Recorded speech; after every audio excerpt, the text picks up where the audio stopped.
114 by a Detroit team that has lost 8 straight, and a team that was playing without its leading scorer, Tobias Harris, who's now a Clipper, and without a Blake Griffin, who is a new Piston but has not yet joined the team.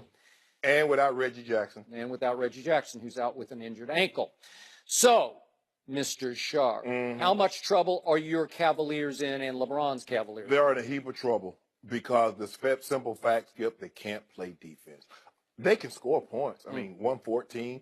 They lost the game 2 weeks ago. They scored 124. The bad news was they gave up 148. Skip, every starter for Detroit had at least 19 points. Andre Drummond. I mean, they came real close to getting 5 20-point starters, right? Yes, and Andre. How many times does that happen? Not very often. No, it's not very often that all 5 of your starters score at least 20. And then Andre Drummond had a monster night, 21-22. Stanley Johnson had a career night. Whatever ails you on the offensive end, you hope the Cavaliers are coming up on your schedule very, very soon because they play no defense. Everything's a layup line. And now you don't play defense. You turn the ball over. I ain't going to call nobody's name, but in the first 3 minutes of the ball game, one guy had 4 turnovers. And again, he was on a slip and slide. He was. And he does not look right. But here's the thing, and everybody keeps saying, well, wait till he gets healthy. Well, if I'm going to wait till he gets healthy, he should stop attempting things when he's not healthy. He's trying to make plays. He's trying to make moves as if he is healthy. And if he's not healthy, why are you trying to split the double team? Why are you trying to go behind your back when you're not capable of doing that right now? Good question. LeBron played exceptional in the first half. He did. And then he has 5 points in the second half. If you look at his numbers since Isaiah's been back, he's 23 points, 7 rebounds, 7 assists, when he was basically 28, 9, and 9. Okay. And just Kevin, they're already a small team.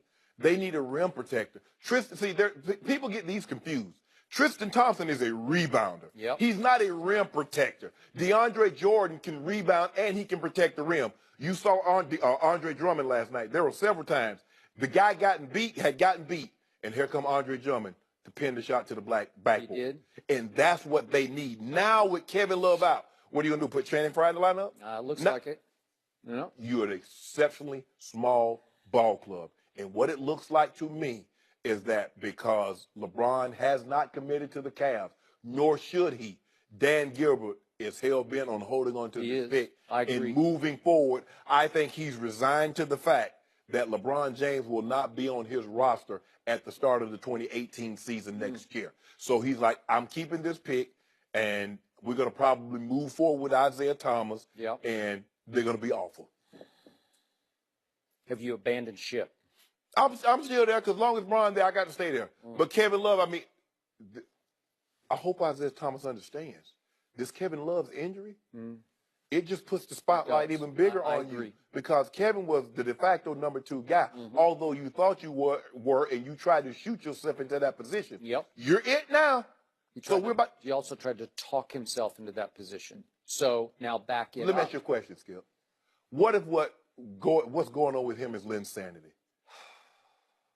Well, I mean, but he did do it for 2 years. Linsanity had a couple of good years. Linsanity's pretty good. Yeah. But he had one sensational roll, one run with the Knicks when he first hit the court and got his chance.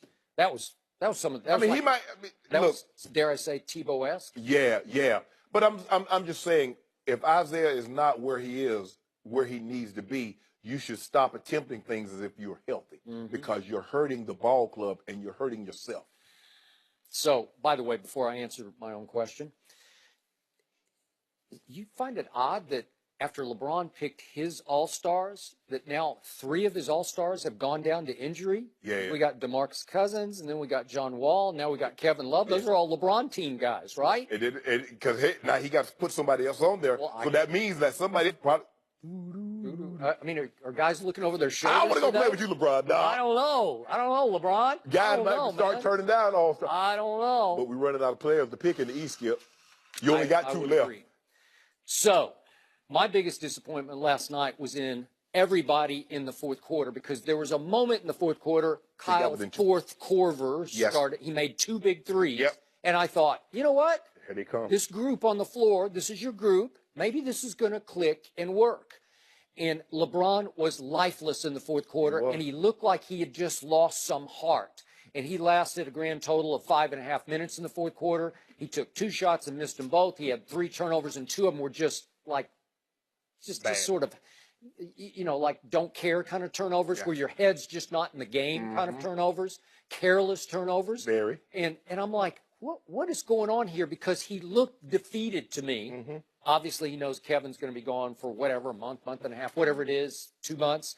And now he knows for a fact, and we saw another article, I believe it was on Bleacher Report yesterday, pointing out that Dan Gilbert has taken over basketball operations, right? And what did we talk about the other day? I about fell out of my chair when I'm watching the Oklahoma at Alabama college basketball game, and I believe Fran Fraschilla said, guess who's here with his scouting group is Dan Gilbert, the owner of the Cavaliers, with Kobe Altman, and I think he said like 6 total scouts. So the whole contingent went to the game, headed by Dan Gilbert, the general manager.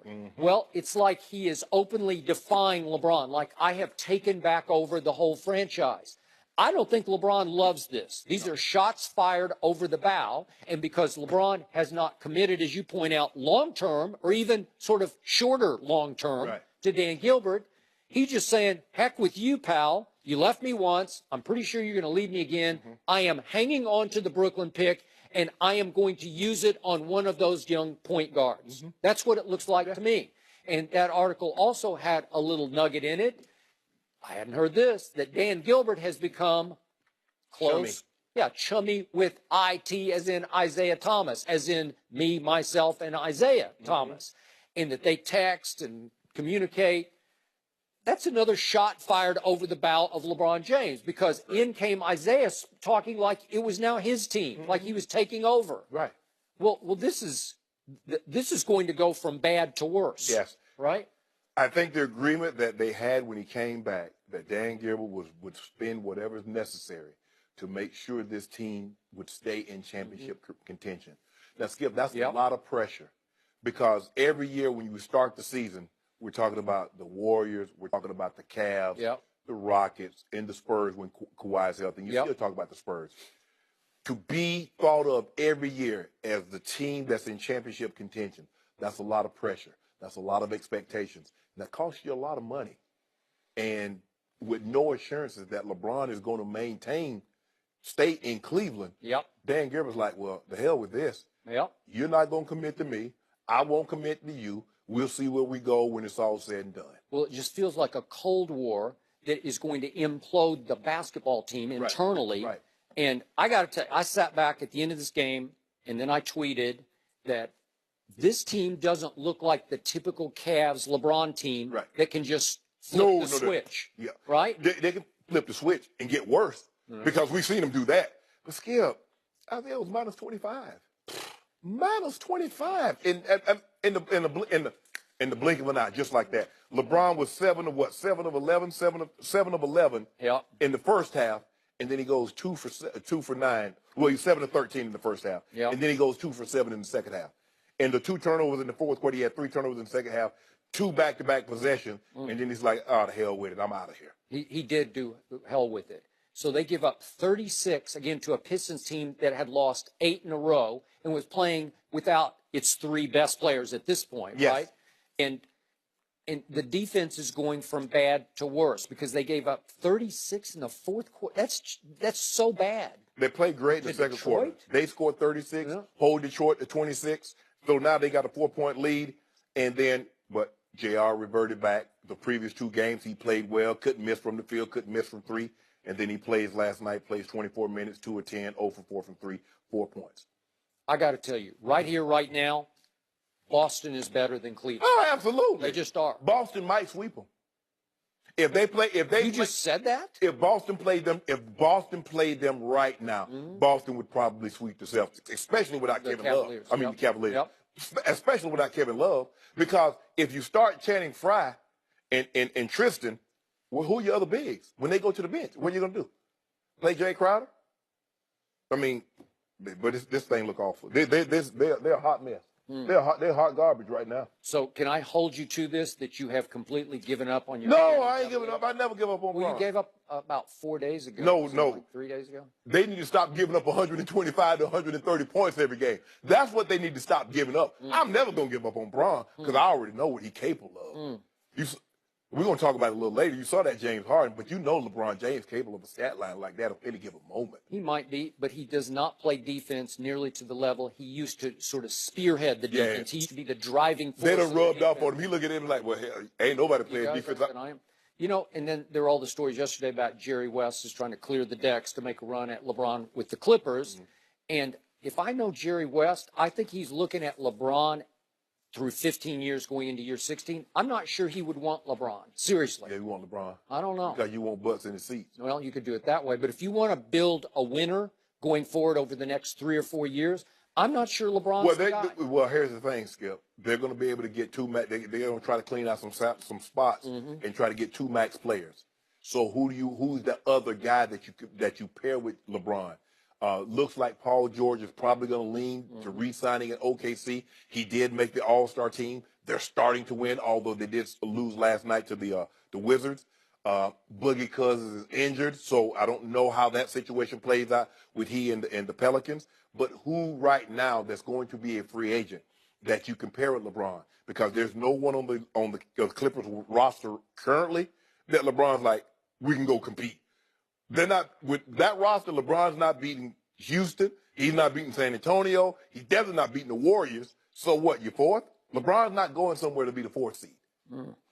But in the big picture, if I know Jerry West, he has a master plan because, again, he was a driving force overseeing the Golden State rebuild up in what they are now into the dynasty. And I would think he would want to go a little younger, like score in the draft, because that's how they built. And then you go get the one piece, which was Kevin Durant entering his prime. Right. But I don't know what LeBron gets them going forward. I'm not sure what, unless you just want to fill the seats. Well, if you get the young guys, but here's the thing, though, Skip. People keep they drafted Steph, they drafted Draymond, but those guys were like 5, 6 years into their careers. So LeBron don't have 5 or 6 years to wait for you to draft somebody, whether it's the young kid out of Oklahoma, one of these big guys from Duke, or the Porter kid from Missouri. He doesn't have 4 or 5 years to wait for you to mature to be ready to compete for a championship. LeBron, he wants to compete right now. That's why he liked veteran guys. Andrew Wiggins, he couldn't wait for Andrew Wiggins to get better. Andrew Wiggins, I'm still waiting for him to take that next step, Skip. I'm not sure he's got it in him. Not. I They're better than I thought. They're as good as you thought they were going to be. Yes. But by the way, quick thought on Russell Westbrook you brought up. I proclaimed the other day that he was going to win MVP and average a triple-double again. And then this is classic Russell Westbrook mentality. He gets up for the opponent of the night, John Wall, because it's a good matchup. Right. You know, they're both about as fast with the basketball up the court as you will find in the league. And all of a sudden, on the eve, he finds out knee surgery. He's gone. And Russell gears it down. And if Russell doesn't come out on a tear, as in terror, you know how he is. He just sort of fades into the background, and he can't play like that. I think he lost some RPM. He didn't step on the gas. He had I think you could say it was his worst game of the year, and they lost to the Washington Wizards. Minus John Wall. Yeah, minus John Wall. Yeah. And again, I keep trying to be sold on Oklahoma City. I keep trying to be sold on Houston. We're going to talk about them in just a few minutes. And I continue to hang in with the Spurs, who are a really good team without its best player. Correct. If he comes back, that will still be interesting. And then Golden State last night, when you least expect it, as they laid an egg. They laid the biggest egg they've laid in a long time, where they just got wiped out, blown out, embarrassed. It was disgusting to Steve Kerr. He was embarrassed by it. That team, because now remember last year, Skip, when Denver hit like 22 threes on them, and there's nothing you can do about that. I mean, the team gets hot and hit 22 threes on you in the ball game, you basically chalk it up. They got blown out in that game. But that's the worst. Last night was the worst, I think. They can't play any worse. That's the bottom of the barrel. But this Cavaliers, Skip, man, they look bad. I mean, it's a layup. They gave up 68 points in the paint. 68. It was a layup line. Stanley Johnson had a career high. Ish Smith. Lord have mercy. Ish Smith. Wow. I got it to you. if they don't make a deal for a significant addition, which I do not think they're going to do because it would require giving up that Brooklyn pick, this team is capable of losing in the first round, but it's definitely capable of not getting out of the East. Yes. Oh, absolutely. Well, right now, they're looking like the 4th seed. If they don't pick it, they're not catching Boston. Boston is not going to give up 6.5 games to them over the last 30. That's not going to happen. Toronto's playing really well. So basically, they're going to be fighting with the Heat to try to be the 3 to 4. That's where they are right now. Yep, and the Celtics are the flip side of the Cavaliers because they play big-time, top-level, #1 ranked defense. Yes, go ahead. And yet they offensively, they're still pretty challenged because Kyrie kind of hangs back and tries to get everybody involved or let everybody be everybody. And then in the end, he says, okay, you need me to do what? And I'll try to do this against Steph, but on any given night, he's going to score 22 or 4 or whatever is required. But they're not an offensive juggernaut. Yeah, they're offensively challenged, but here's the thing, though. They look at it like, if we can't score and we don't allow you to score, we'll be in every ball game. They don't let you run out and get 20. Now, they can because they can reel you in because, like you said, Kyrie can get hot. And they got some guys that can hit some threes. Jaylen Brown has been shooting the 3 really well this year. Rozier, Jason Tatum, even Smart will come in and hit big buckets. But they play lockdown defense because they got these guys that's about 6'5" to 6'9", and they can play multiple positions. They can rotate, and they can switch multiple times. They're going to be a tough out. So guess what? What? Your favorite NFL player is about to join us. Mr. Cowboy, Jason Witten, the fastest tight end in pro football, somebody who can outrun LaShannon Sharp, is about to join us and talk Cowboys and Eagles right here on Undisputed. Stay here.